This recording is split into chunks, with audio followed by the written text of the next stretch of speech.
Vrindavanam ki jai, Mathuram ki jai. Jagannath Swami ki jai, Yamunamai ki jai, Shrimati Tulsi Devi ki jai, Samaveda Bhakta Vrindi ki jai. Gaur Premananda Hari Hari Bol. All glories to the assembled devotees. All glories the assembled devotees. All glories the assembled devotees. All glories to Shri Guru and Gauranga Srila Prabhupada ki jai.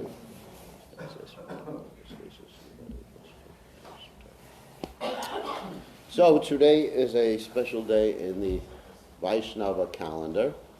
It's the appearance day of Locana Thakura. So I'd like to speak a little bit about him. Let's see if we get on to the Srimad Bhagavatam or not, how much I have to speak about him. So, Om Ganat Timidandasha Gananjana Shalakaya Chakshur Meditam Yena Tasmai Shri Gurave Namaha. So Locana Thakura is famous because he composed the Chaitanya Mangal.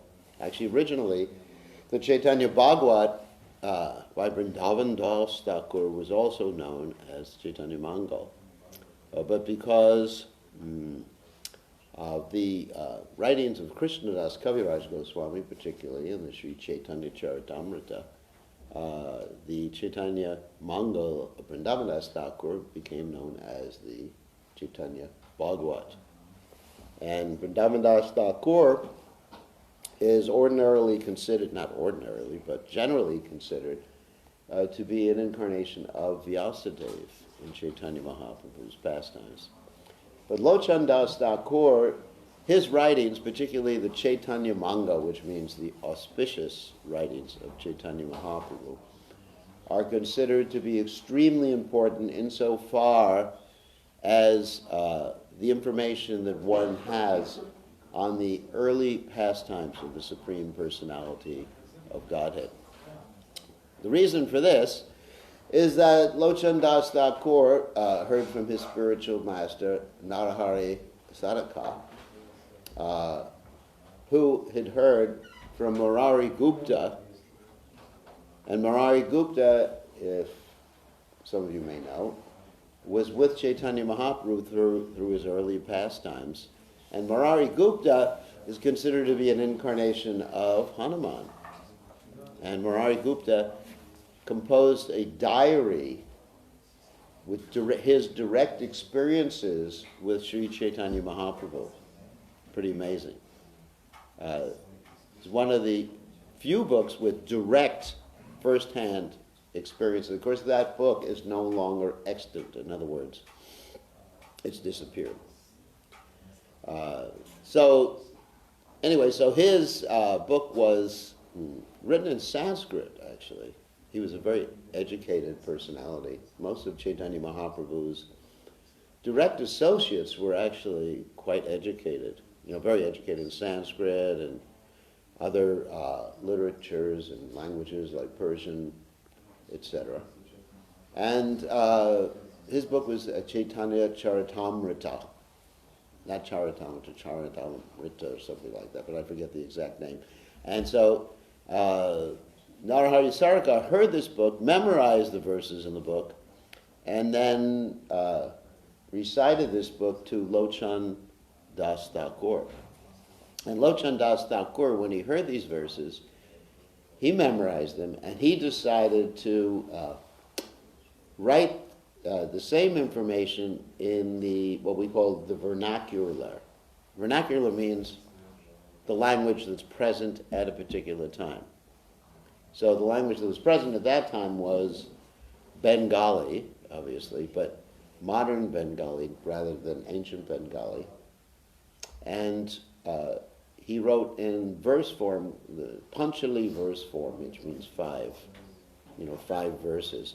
And he wrote this so that ordinary people could understand Lord Chaitanya's pastimes, which is really nice. So one point I can derive from this is that Lord Chaitanya and Krishna's pastimes are not determined or dependent on the language that you're using. In other words, whether you're using English or Croatian or Russian or Serbian or whatever language you're using. it's dependent upon the purity of the person who has spoken and transmitted that information. Prabhupada actually said that even though his books were in English, they had the same potency as the Sanskrit. So Prabhupada actually discouraged many devotees from learning Sanskrit.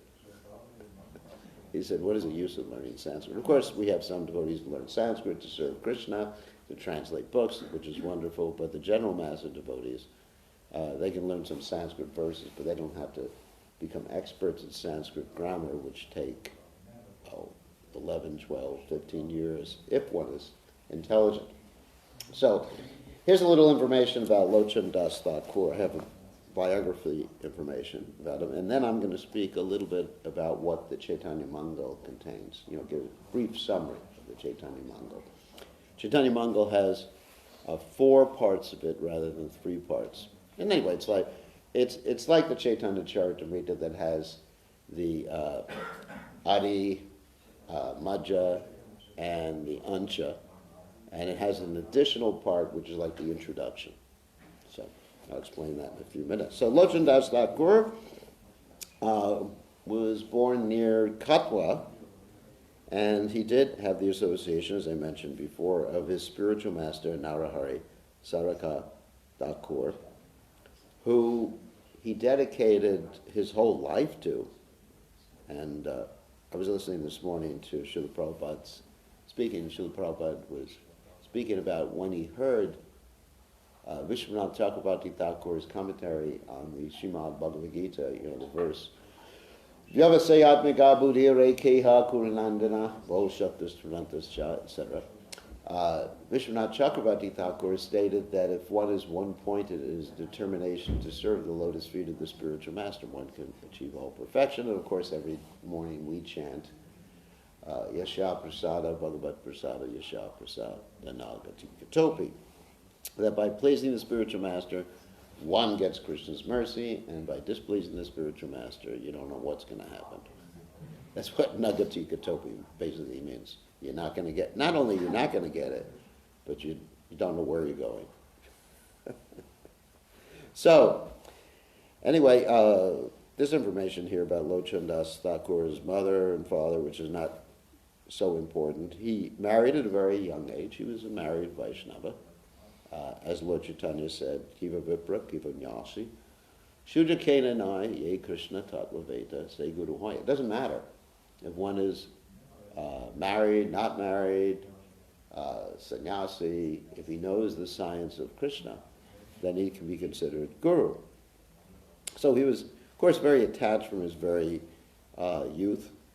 And as we mentioned before, he heard from his spiritual master from the Chaitanya Charitamritam, that was the actual book.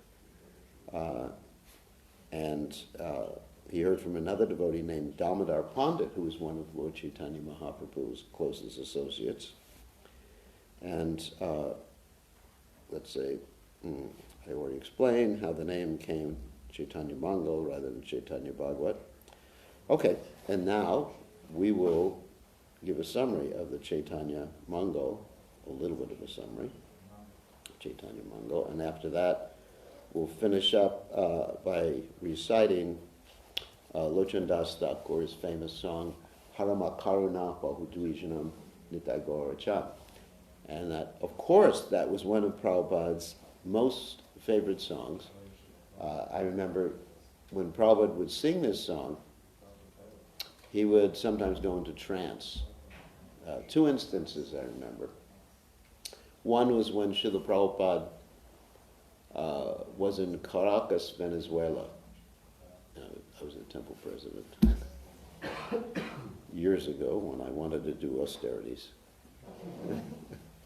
So anyway, so Prabhupada was in Caracas, Venezuela, and Caracas, Venezuela is in South America. It's on sort of the northern tip of South America. And at that time, the movement was booming there because I guess they had a lot of money. The country had a lot of it. Now the country is actually falling apart. So Prabhupada arrived in Caracas, Venezuela, and the first thing he did is, of course, went to the temple room to see the deities. And he looked at the deities, Shishi Gornitai. And he said it's basically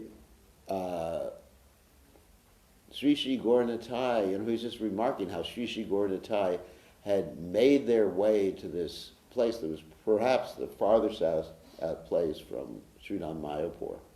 He said this several times, actually. Another time I was with him was in Gainesville, Florida, when Prabhupada, first thing he said, I've come to this far out place, Far out didn't mean like we used to mean during the hippie years. In the hippie years, if you said far out, that means that's great. But you understand? That's really far out, Prabhu, So, but Prabhupada meant it's so far away, it's like in the middle of the wilderness. And of course, I was thinking, no, far out, this is the middle of the universe, the center of the universe, America. So, but Prabhupada was considering the center of the universe was Sridham Mayapur. So Prabhupada arrived in Caracas, Venezuela, and he started to chant this song, Parama Karuna Bahudvijanam Nitai Gaurajan. And Prabhupada just all of a sudden, it's happened twice actually in a row, Prabhupada just remained stunned, and the devotees didn't know what to do, because Prabhupada was so amazed at the mercy of Lord Chaitanya, Parama Karuna, that means the supreme compassion, Nitai Gaurajan, Lord Chaitanya and Lord Nityananda. So Prabhupada was so amazed at hearing that, or thinking about that, that he's just like, oh my God, this is so merciful. All these molechas in this far out country of the world. I'm sort of like projecting to what Prabhupada was thinking. It's amazing. Lord Chaitanya is so merciful that Prabhupada just remained stunned. And then the devotees didn't know what to do for a few minutes, and eventually they started chanting, Hare Krishna, Prabhupada came out. Same thing happened in Miami, Florida, which is where Prabhupada went right after Caracas, Venezuela. And the devotees asked Srila Prabhupada, what should we do when you go into trance? And Prabhupada, in a very apologetic fashion, stated, almost like, please excuse me, I don't do it very often. So that's the point. When a pure devotee experiences ecstasy, he doesn't reveal it to the whole world. It's described that you shouldn't, you reveal your beads, your Ishta Devata, your mantra to the world, or your realizations. A devotee was asking me about this the other day.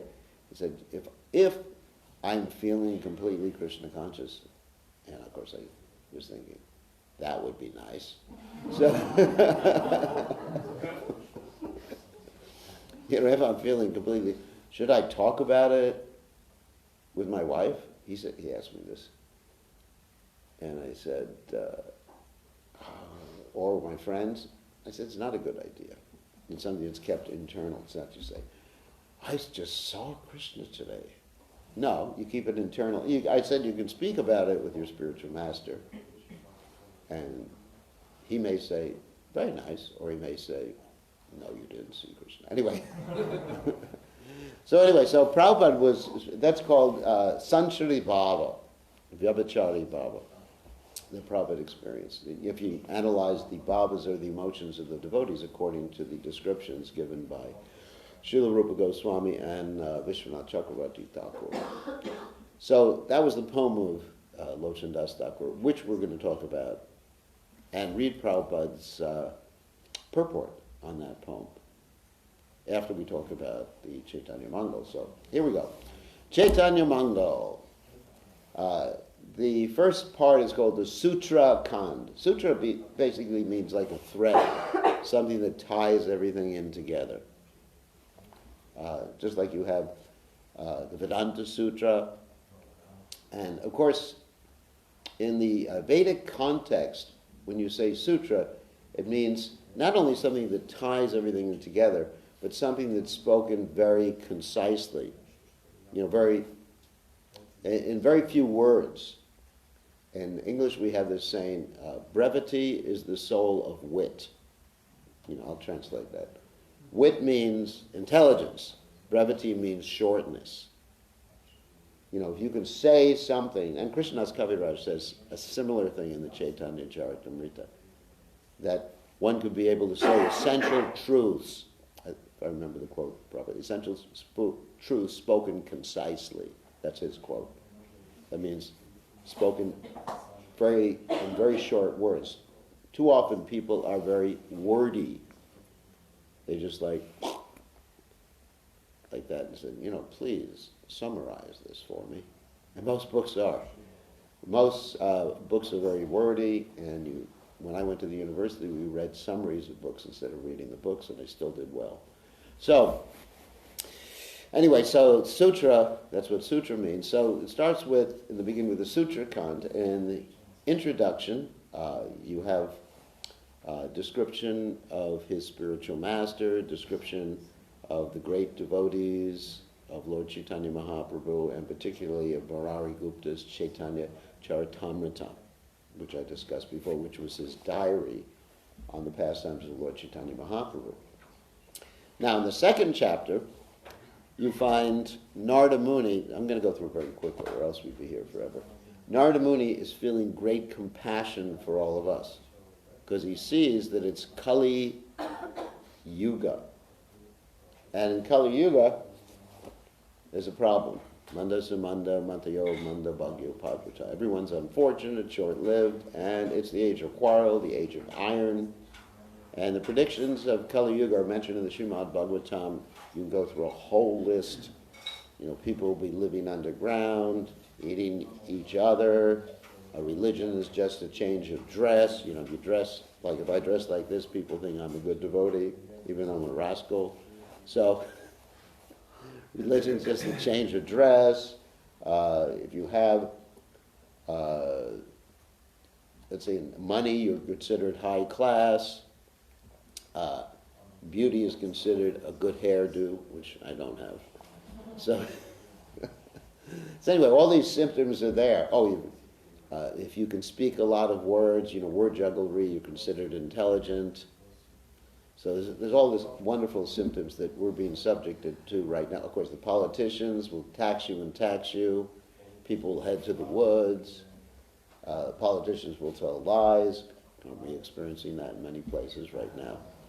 So, anyway, so Narada Muni was very disturbed by this. So, because he was disturbed, he went to Dwarka and to see Krishna. Now we're talking about Dwarka in the spiritual world. We're not talking about Dwarka in this material world, because Krishna had already left the planet.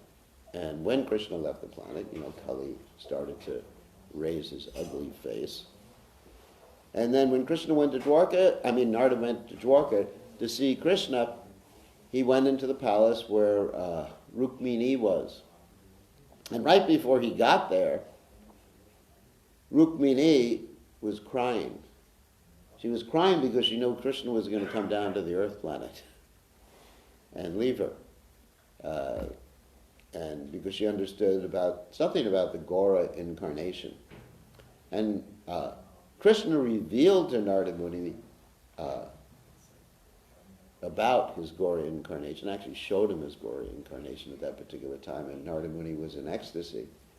So, and then there's another story in the beginning of the Chaitanya Mangal about how Narada Muni one time went to Naimisharanya, and there he saw Uddhava and the sages, and he revealed the pastime he had before when he was serving Lakshmi. He was serving Lakshmi Devi because he wanted to get some Mahaprasadam. At that time, I guess Mahaprasadam was pretty much confined to very few people. Now, of course, Mahaprasadam is distributed to everybody. So he was serving Lakshmi Devi to get some Mahaprasadam, and something like he served for about 12 years. And after he served for 12 years, Lakshmi Devi said, do you want a blessing or a benediction? Most of us, at least in India, we worship Lakshmi Devi for money. But that's not real wealth. So he said to Lakshmi Devi, I want some Mahaprasadam. And Lakshmi Devi said to Narada Muni, promised Lord Vishnu I wouldn't give any Mahaprasadam, his remnants, to anybody. Actually, generally the injunction is the sannyasis shouldn't leave remnants, but I guess in ISKCON we're a little bit different. So, because someone eats your remnants, you get their karma, whatever it is. So, Lakshmi Devi hesitated, and then she went to Lord Vishnu, and she went to Lord Vishnu and asked Lord Vishnu in a very shy voice, because Lakshmi Devi's relationship with Vishnu is one of submission. And that's the relationship the devotees have with the Lord in the Vaikuntha planets. In Goloka Vrindavan, you wouldn't find Radharani being like that with Krishna. She would just say, give me the Mahaprasadam and distribute it to my devotee. That's why we worship Radharani. Because if we worship Radharani and we cry out for her mercy, then even if Krishna doesn't want to give us mercy, he has to. Because Krishna is controlled. That's why Radharani is called Madan Mohan Mohini. So Lord Vishnu said to Lakshmi at that point, okay, give him some Mahaprasadam when I'm not looking. So it will seem like I'm not giving permission, and I'm actually giving permission, whatever. And so she sneaks some Mahaprasadam to Narada Muni. Narada Muni gets the Mahaprasadam, he becomes in ecstasy. Sometimes when Narada Muni is in ecstasy, his Brahman thread breaks because his body stretches. Nectar Devotion describes this. And then Lord Shiva, his brother, sees him dancing like that. And Narada Muni's eaten everything. Hasn't left anything over for anyone else. I used to do that with Prabhupada. I used to eat everything on Prabhupada's, after Prabhupada ate, of course. And I wouldn't leave it over for anyone else. There's actually an interesting story between two devotees. One time Prabhupada offered a Maha Sweet Ball to a devotee. So it was a Maha Sweet Ball. And the devotee was so thankful to Prabhupada, he offered his obeisance, thank you, Prabhupada, Namo Vishnu Padaya, holding the sweet ball up like that as he was offering obeisances. And another devotee took advantage and grabbed it from his hand and put it in his mouth. And Prabhupada appreciated that. Prabhupada didn't say, hey, you stole his Mahaprasadam. Prabhupada said, oh, he's making great spiritual advancement. That was Prabhupada's. So, also the statement is, one can steal Mahaprasadam. That's permitted. In the early days of the movement, we used to break into the Mahaprasadam refrigerator. They had a lock on it. So we always figured a way to break the lock. One night, I don't know if I should tell stories about it. The early days of the movement. So one night, at midnight, I broke into it, and I was drinking the sweet rice, and then I heard some steps behind me. It was the temple president, and that was Sasrup Maharaj, but he was married at that time, so it was Sasrup Prabhu. And he said, the only thing I could think of to say at that point was, do you want some too?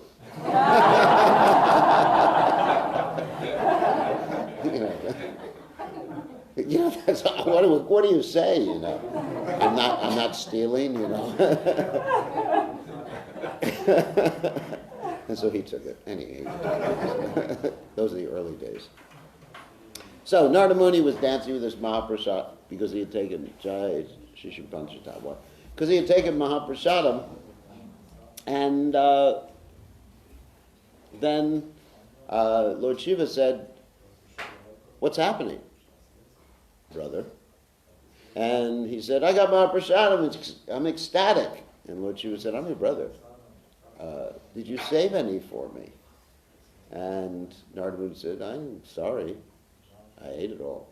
And then finally he looked under his fingernail and he saw a little Mahaprasadam. Lord Shiva took it, started dancing ecstatically. The universe was basically almost destroyed. Because that's what Lord Shiva does at the end of the universe. Tandava Nritya, that means his dance of destruction. And then his wife, Parvati, comes and says, "What are you doing? Stop." And he got angry with his wife. He said, "Why'd you stop me?" And she said, "No, why are you dancing?" And he said, "I got Mahaprashadam." She said, "Did you save any for me?" And he said, "No, you're Maya. Not only in Maya, you are Maya."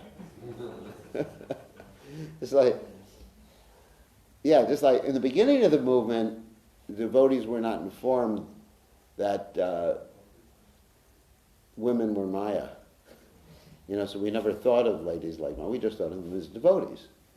But later on, we weren't even informed that ladies were Matajis either. We were just informed that they were devotees, different types of devotees. So, but then later on you found out that they were Maya, so that you began to look at the ladies like Maya, Maya, Maya, and then Mataji, Mataji, Mataji. Anyway, so a progression in the movement. So anyway, and then Maya Devis. It's interesting. Actually, a devotee doesn't see someone as Maya Devi. Actually, the Maya is in the heart. It's not in someone else. It's not that you blame. It's like blaming. Let's say you're attracted to some type of food. You're overeating on glubjamins or something. It's the glubjamins' fault. It's those stupid glubjamins. Those Mayamans, or whatever you want to call them. It's not. It's your fault. You're the one. Maya's here. It's not there. So anyway, when she was told that, she got so angry, she began to perform austerities and said, "I'll make sure that the Lord appears and gives me Mahaprasadam." Krishna appeared, gave her Mahaprasadam, and she said, "I want Mahaprasadam distributed to all the living entities in this earth." And because of that, Lord Jagannath distributes Mahaprasadam, and we were able to distribute Mahaprasadam because of Durga's blessings at that particular time. So that's first part. We're still in the Sutra Kanda, the first section. And then you have Narada Muni going to Lord Brahma and telling him, that Lord Chaitanya, this is such an interesting thing. For me, it's very interesting. Lord Chaitanya, Krishna is going to appear as Gauranga, golden.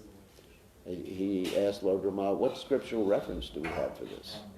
And then Lord Chaitanya, Lord Brahma goes to the Srimad Bhagavatam, and he picks out the different verses that indicate Lord Chaitanya. Krishna Varnam Trisa Krishna Sangopanga Srivashvam Yagyahi Sankirtana Prayar Yajanti Sumedasa.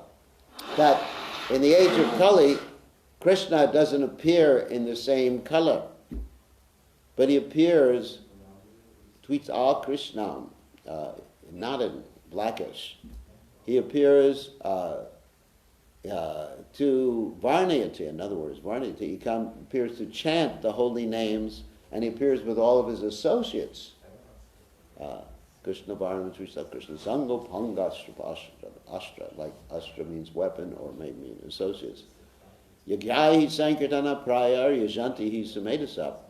That this yagya, or sacrifice in Kali Yuga, is Sankirtan. Sankirtan, actually, I have to pronounce it properly. Yajanti hi sumedasa, those who have good brains. Sumeda means good brain. Instead of durameda, means bad brain. Like sometimes probably would call someone with a bad brain gobar brain. That means they have cow manure for a brain.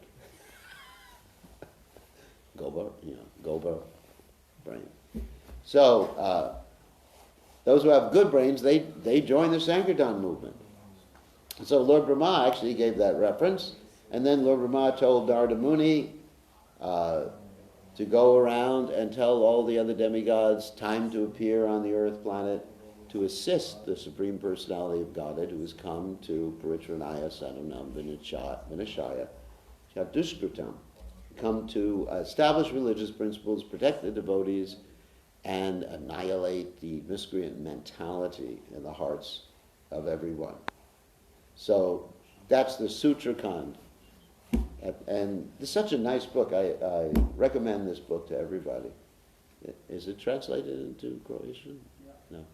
Yes? No? Yes. Yes. It is. Okay, so it's translated in Croatian. So I recommend this book. And so then you have the Adi Kant. Adi means the beginning. So the beginning of Chaitanya's pastimes. And then you have elaborate descriptions of the birth of Lord Chaitanya. Actually, even before the birth of Lord Chaitanya Mahaprabhu, you have Advaitacharya coming to the house of Sachimata and Jagannath Mishra, and Advaitacharya circumambulating Sachimata, offering obeisances to Sachimata, and taking sandalwood pulp and rubbing it on her womb. You know, that's amazing. You know, some older gentleman comes to a pregnant lady's house and offers obeisances and rubs sandalwood. That's interesting. And she doesn't understand what's happening.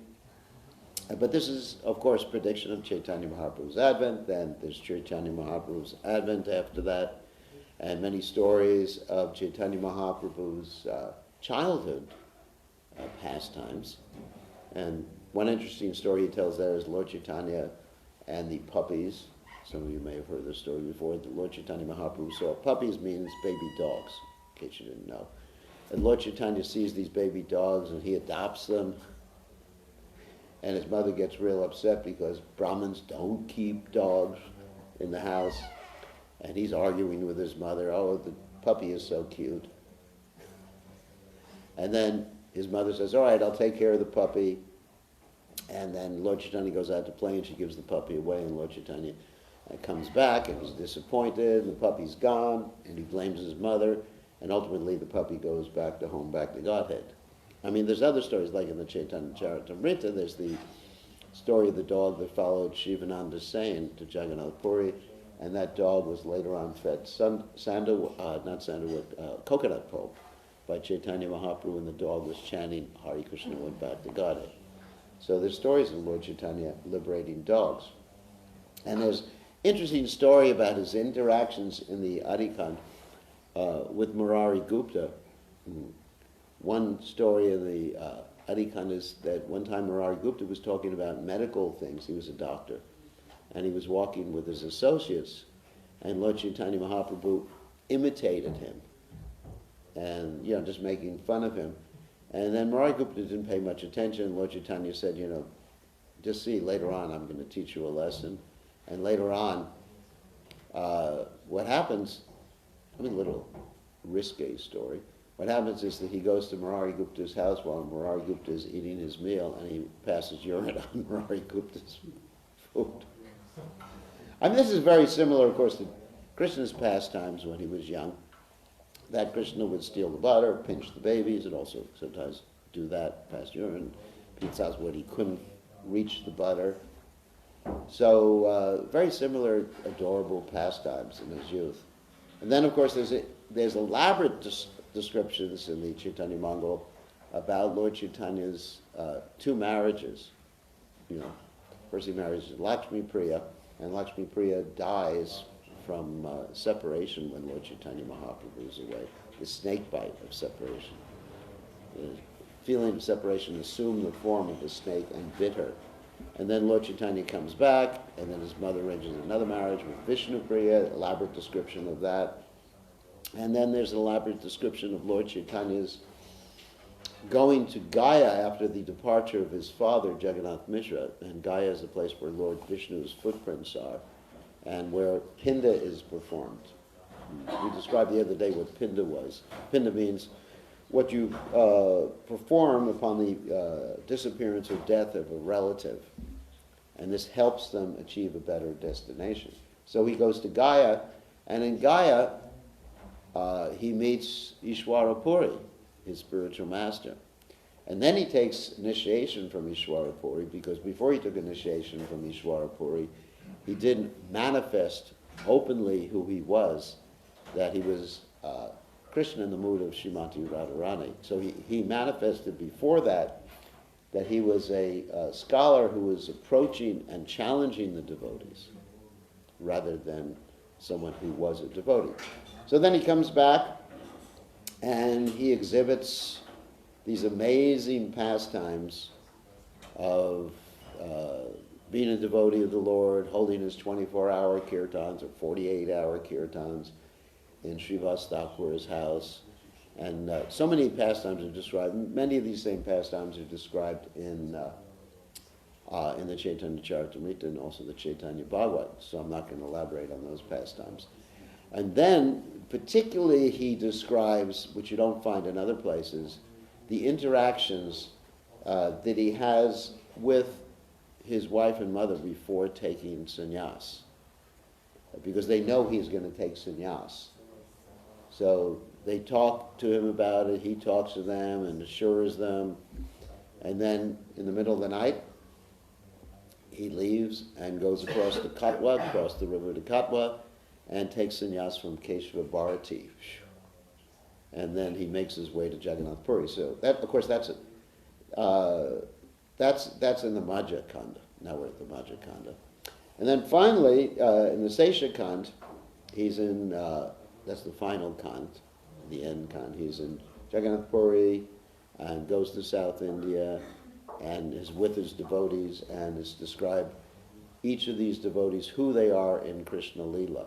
Not all the devotees, but the primary devotees, who they are in Krishna Lila. So that's the essence of the Chaitanya Mangal by Lochan Das Thakur. And now we'd like to read this beautiful song that Srila Prabhupada loved. I'm not going to sing it, but we're going to read the song, and then I'll read Prabhupada's translation, which is integrated with his commentary on the song. So it goes, Haramakarana Ho Dvijana Nitai Gorjan, which basically, anyway, Prabhupada will translate. I could translate it, but I'll let him do it. Shaba Avatar Sharat Siravani Kevalananda Kand. I'll translate that. Kevala means one. Ananda means bliss. Actually, the word Nanda means bliss, but Ananda is sort of like the superlative in Sanskrit. You understand? Like it's bliss, more bliss, and the most bliss. So when you say Ananda, think about that. It means the most bliss, not just bliss. So Kevala means this path of Lord Chaitanya Mahaprabhu is, Kanda means path, is only blissful. So, Bhaja Bhaja Bhai Chaitanya Nitai, worship Lord Chaitanya. Sudrida Vishvashakori, you should have faith in them. Vishayacharya Se Rasa Majia Mukha Bolo Hari Hari. This way you'll get rid of the Vishaya and taste the nectar of the holy name just with your mouth, mukha, like Guru Mukha Padma. Mukha Bolo. Mukha Bolo means to speak. That's a simple word. Bolo. Mukha Bolo, Hari Hari. Chant Hari Hari. Teko Oro Bai Chubhuvadenai. My dear brothers, and there's three worlds. Emona Doyola Data. You're not going to find someone merciful. Pashu Paki Jure Pashane Vidore. That they're able to get the animals to chant. Like Lord Chaitanya when he went through the Jharakanda forest. Emona Shunayad Gunagata. Samsara Majia Rahia Pariya Se Paramahila Asha. Apana Koroma Bunjane Shamana Kohe Lochana Dasa. So here's the Prabhupada's translation and commentary. This is a song by Lochan Das Thakur. Lochan declares that the two lords, Nitai, Gaurachandra, Lord Nitai, and Lord Chaitanya, are very merciful. They are the essence of all incarnations. The specific significance of these incarnations is that prosecuting their way of self-realization is simply joyful, for they introduce chanting and dancing. There are many incarnations like Lord Ram and even Krishna who taught Bhagavad Gita, which requires knowledge and understanding. But Lord Chaitanya introduced a process which is simply joyful, simply chant and dance. Therefore, Lochan Das requests everyone, my dear brother, I request that you just worship Lord Chaitanya and Lord Nityananda with firm conviction and faith. Don't think that this chanting and dancing will not lead to the desired goal. It will. It is the assurance of Lord Chaitanya Mahaprabhu that one will get all perfection by this process. Therefore, one must chant with firm faith and conviction. But what is this process? If one wants to be Krishna conscious, here's the condition, by this process, one has to give up his engagement in sense gratification. That is the only restriction. Only. That's a pretty big one. If one gives up sense gratification, it is sure that he will reach the desired goal. One simply has to chant Hari Hari without any motive of sense gratification. These are Prabhupada's words. Lochan Das says, my dear brother, you just try and examine this. Within the three worlds, there was no one like Lord Chaitanya or Lord Nityananda, because their merciful qualities are so great that they make even birds and beasts cry, what to speak of human beings. Actually, when Lord Chaitanya passed through the forest known as Jatakhanda, the tigers, elephants, snakes, deer, and all the other animals joined him in chanting Hare Krishna. In fact, they were also kissing each other too. And Lord Chaitanya's servant, Balabhadra, was shocked by seeing this. Even the animals can join, what to speak of human beings. Of course, it is not possible for ordinary men to induce animals to chant. But if Chaitanya Mahaprabhu could inspire animals to chant, at least we can encourage human beings to adopt this path of Hare Krishna chanting. It is so nice that even the most stone-hearted man will be melted. It is so nice that even stone will melt. But Lochan Das regrets that he is entrapped by sense gratification. He addresses himself. My dear mind, you are entrapped in this sense gratification process and you have no attraction for chanting Hare Krishna.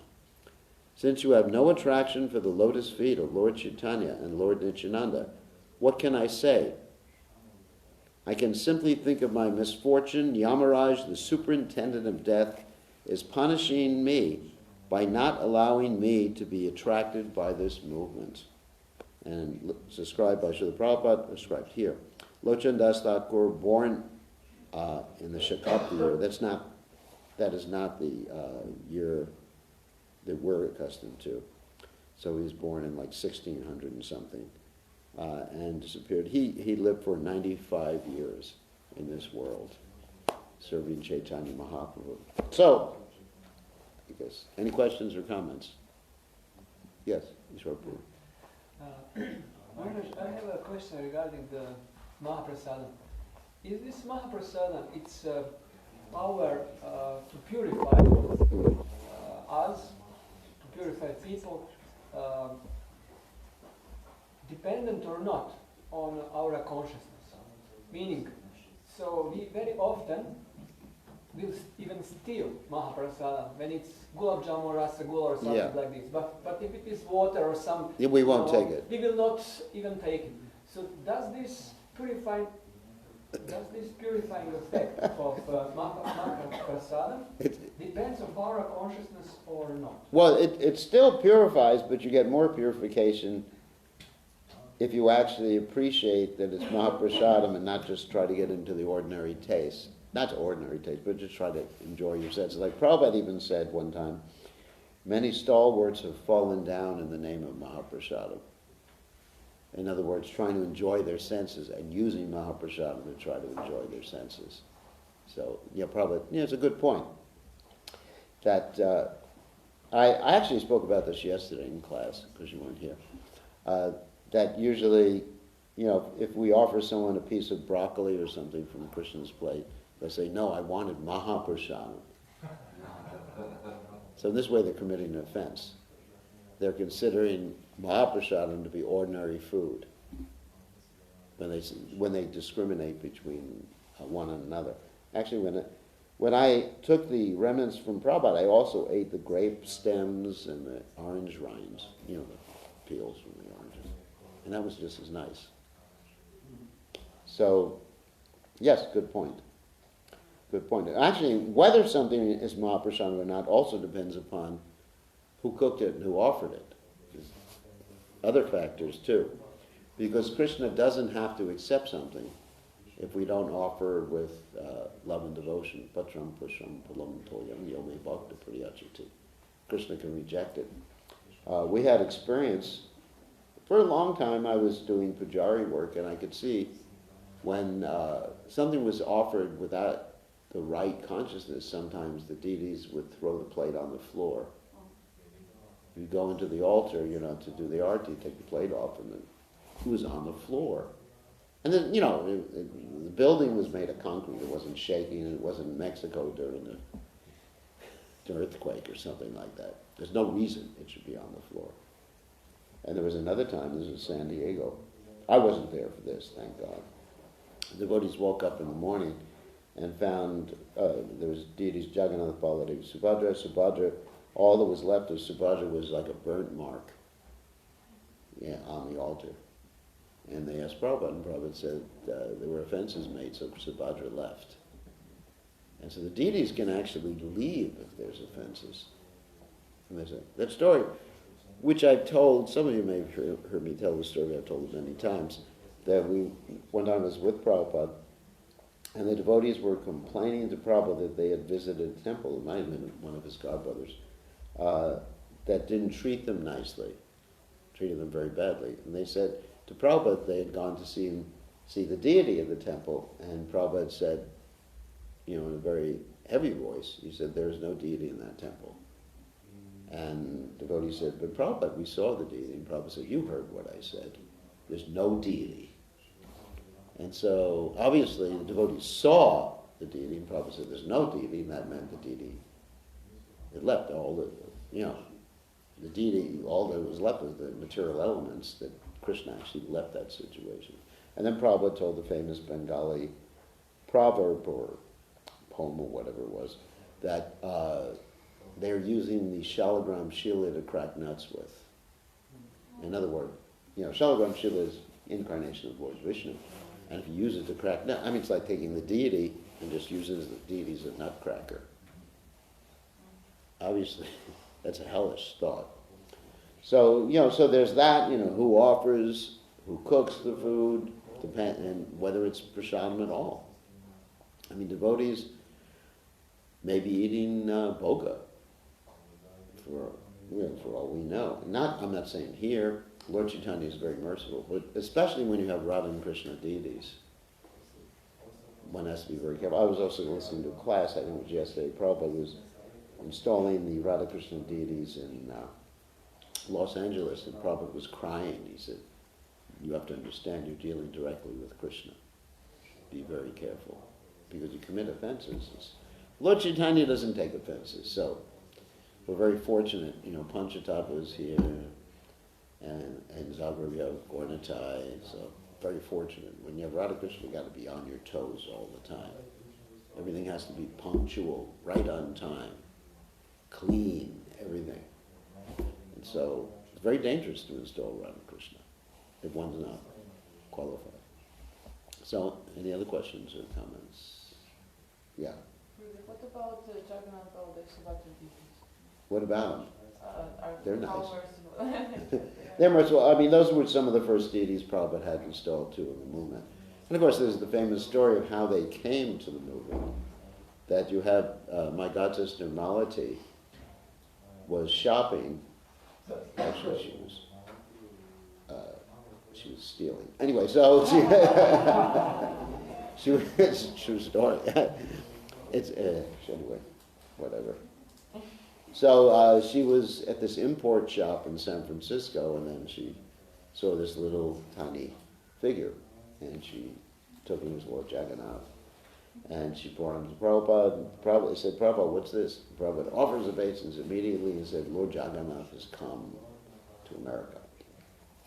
And then he had the Shama Sundara, who was Malati's husband, carved the first Jagannath deities. And the interesting thing is that Shama Sundara at that time had not given up smoking cigarettes. So one time Prabhupada came in to check on how the carving was going, and there was a cigarette package resting on Lord Jagannath. And Prabhupada was so merciful. Of course, he said, don't put it on Lord Jagannath. But he was so merciful, he said, you should smoke one less cigarette a day. He didn't just like heavy him out and say, you offender, you nonsense. You know, Prabhupada was really merciful. And is merciful, like that. So Lord Jagannath Prabhupada had it installed in New Jagannath Puri, which is was the San Francisco temple at that time. Now it's in Berkeley, which is across the bay in California. And Prabhupada also said that Lord Jagannath is very merciful like that. Of course, generally Prabhupada wanted Gaura-Nitai. Generally Gaura-Nitai, especially for the traveling parties, the buses, they had Gaura-Nitai deities. Prabhupada, the only time Prabhupada allowed Radha Krishna in a traveling party was the Radha Damodar bus. And that was Vishnu Jan Maharaj. He would take care of Radha Damodar with a lot of devotion. And the reason the deity was called Damodar is because when the bus was turning, there was a tendency of the deity to, deities to fall over, so they had to tie him around the waist.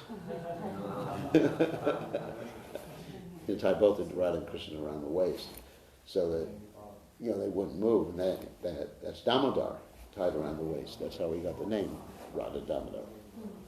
So yes, Jagannath, Baladev, Subhadra, and we take Jagannath, Baladev, Subhadra on Harinam. When I first joined the movement, we used to take Radha and Krishna sometimes on Harinam too. In New York, we would take Radha and Krishna to Central Park, which is a big park in the middle of New York City, and we'd have artis for Radha and Krishna in front of everyone, and distribute offer food and distribute prasad. Artis one after the other, and distribute prasad. It was really amazing. It was a wonderful experience. The first time I saw Radha and Krishna deities, this devotee Shilavati, who was Prabhupada's first pujari, was dressing the deities, and even though before I was initiated, she dressed the deities in front of all of us. There was no curtain or anything like that. Because this is Radha Damodar. This is a traveling party. So I wasn't on Radha Damodar, but they were visiting the temple that I was at, and which was in Gatesville, Florida, and she was dressing the deities. I saw it, and I was amazed. Really intense experience, even as a bhakta. So, other questions? Yes. Sundarananda. I have a question regarding the writings of Locana. Okay. In Chaitanya Mangala, there is this part. I just wanted to ask you to confirm. When Narada Muni came to Dwaraka and explained the situation in Kali Yuga, Krishna announced that he will appear as Lord Chaitanya and deliver the whole world. And if some souls flew away from Bharatavarsha, then Senapati Bhakta. Yes. Is it the original text of Chaitanya Mangala, or in introduction devotees sometimes? It's in the Chaitanya Mangal that I read. It's there. Okay. It's there. Now, sometimes we ask if it was the original text. Sometimes these literatures are passed down word of mouth in the beginning, because they didn't have printing presses. And also, at that time, and also they would copy the books by hand too. So sometimes things were added, but that was not added by the ISKCON devotees. That was actually in the... I mean, it's far out, because it's prediction of appearance of Yeah. Prabhupada, but sometimes devotees, that's why I wanted to ask. Yeah. It's in the Chaitanya Mangal that I read. It hasn't been added by the ISKCON devotees, and it does predict Srila Prabhupada, Senapati Bhakta, to go after them. Senapati means like the general, conquering general. Senapati, the big general. So that's Prabhupada. And and you find many stories of how or why great devotees appear to carry out certain missions. Like you have Bhakti Vinod Thakur, who prays for his right-hand man, Lord Chaitanya's right-hand man, to appear. And then you have Bhaktivinoda Thakur also writing Lord Chaitanya, his life and precepts, sending it to the West. And when it got to the West, that was the same exact time that Srila Prabhupada appeared. You have a lot of things that are apparent coincidences that indicate Srila Prabhupada's position, and also the position of Bhaktisiddhanta Saraswati Thakur, etc. So, okay? Thank you. So, Dharma, you had a question? Or? I thought you had a question. Yes. Ishwari Radha. That's a nice name. Who gave you that name? 1,000 servant of her, maybe. All right. At that time. Yes, I'm really grateful of this name, Gurudev. This wonderful explanation of how Sri Krishna revealed his golden avatar to Narada Muni. Mm. And Rukmini was already crying, so did Rukmini also see this golden avatar? Or Well, she knew about it beforehand. Right before, in the Chaitanya Mangal, it's described that right before Narada Muni got there, it was revealed to her. So see, when Narada Muni got there, she was already crying. So was the Narada Muni first one to see it? And she saw it at the same time. But she was crying because she'd be separated from her husband while he was on the earth planet. And you find other stories. Of course, she does appear to accompany Krishna. Krishna has, Lord Chaitanya has two wives, Lakshmi Priya and Vishnu Priya. So, is that all right? Any other questions about? Yes. So how could Krishna left the spiritual world if he was crying? How does Krishna live? Well, first of all, Krishna doesn't leave the spiritual world. But sometimes, we find these descriptions that when Krishna comes down, he leaves the spiritual world, but he doesn't actually. Galoka yivnibhashati akilatma bhuta. But sometimes he may disappear from his devotees' vision in the spiritual world to increase their mood of separation, of vipralamba. He's always there in the spiritual world. But he says he's going down and then he disappears from their vision so that they feel separation. And then they come to join him. It's like when Krishna was going to appear over 5,000 years ago, he says to Srimati Radharani that you should come too. And she says, I don't want to go to that place and see these rascals. And he says to her, well, I'll arrange that the first person you see is me. And so when Radharani is born, or appears in this world, in a place called Raval. Anyone here been to Raval?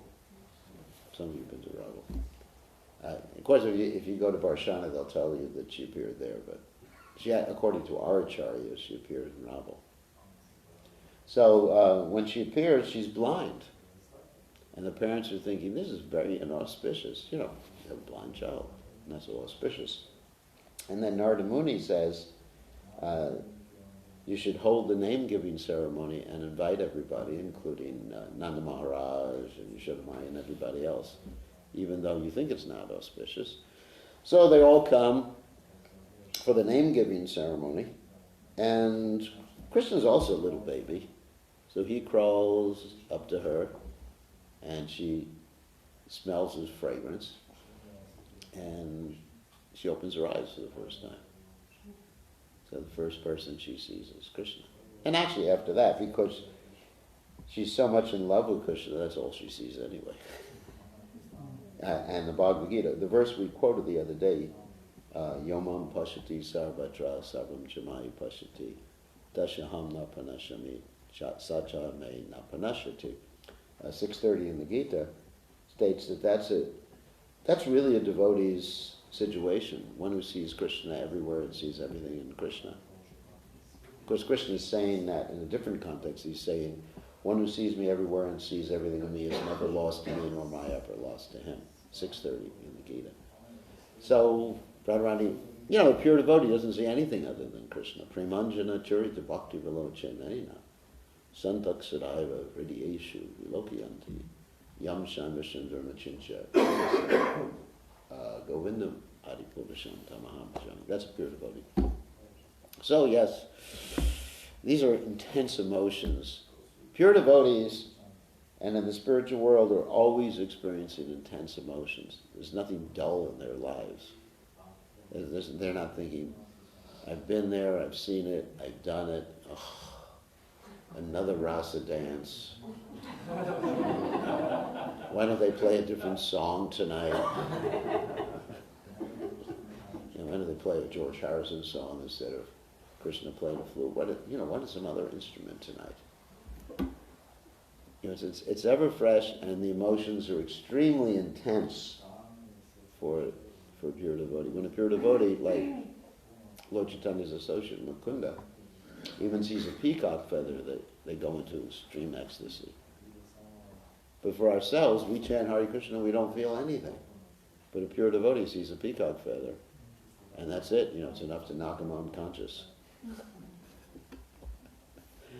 So we should lament that we're being cursed by Yamaraj, like Lochan Das does in his poem here, Paramakarana, that we're not feeling this ecstasy or attraction because we're cursed by Yamaraj, and it's not Yamaraj's fault. We're doing something, so he curses us. Not really. He doesn't curse us, but we're committing offenses against the holy name. So, any other questions? Quick questions or comments before we take prasadam? And it's a special day today. It's also Sunday, which is a special day. It's the Lord's Day, day of rest. And this evening, we're going to have a special presentation during the Sunday feast, showing that life comes from life, and that Darwin was wrong. So it's going to be interesting. It's a several-part presentation. We're only going to do one part. So bring your notebooks because it's a little scientific. What time is that? During the Sunday feast program. 3:30, whenever I'm supposed to get up here and do my thing. 3:45? 3:30? Whatever the schedule is. 3:45. And it'll be a presentation with pictures and everything like that. Interesting pictures. So you're all invited to come to that. Okay, I think it's overtime for Mahaprasadam. All glory is to His divine grace, Srila Prabhupada, Srila Prabhupada.